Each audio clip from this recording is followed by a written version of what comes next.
And Corrupt and him had got into it. And he said something to Corrupt, and Corrupt said something to him, and he looked at me and was like, nigga, this nigga ain't supposed to be talking to me, and I forgot all about the rules and shit.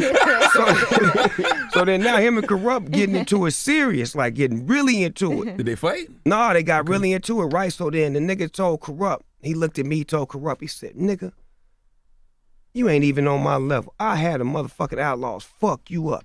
And then Nate Dogg stepped up and said, what the fuck we supposed to do when that's happening? And then Daz stepped up. Mm-hmm. And then it looked like it was finna go down. And then MC Hammer stepped in and Suge stepped in, and they put water on the fire, and it fizzled down. But that was a situation where he was explaining war to me, and I didn't understand it, and I didn't relay the message to the homies, and it could have went bad based off of him trying to give me a military mind that I didn't have and wasn't prepared for. Damn. So what do you think about all these artists calling themselves the new Tupac and I'm just like Pac? I mean, you can say that.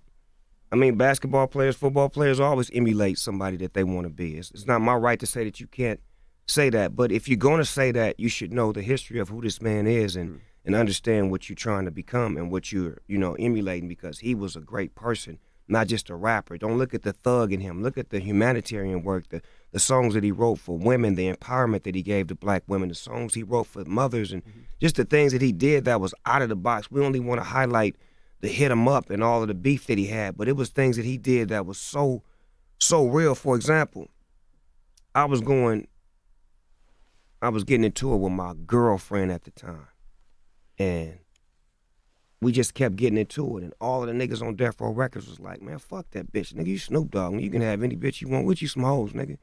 And that nigga Tupac came to me and said, man, fuck what they talking about. That girl love you, you need to marry her. And I listened to what he said, and I married my wife, and like 20-some years later, we still married.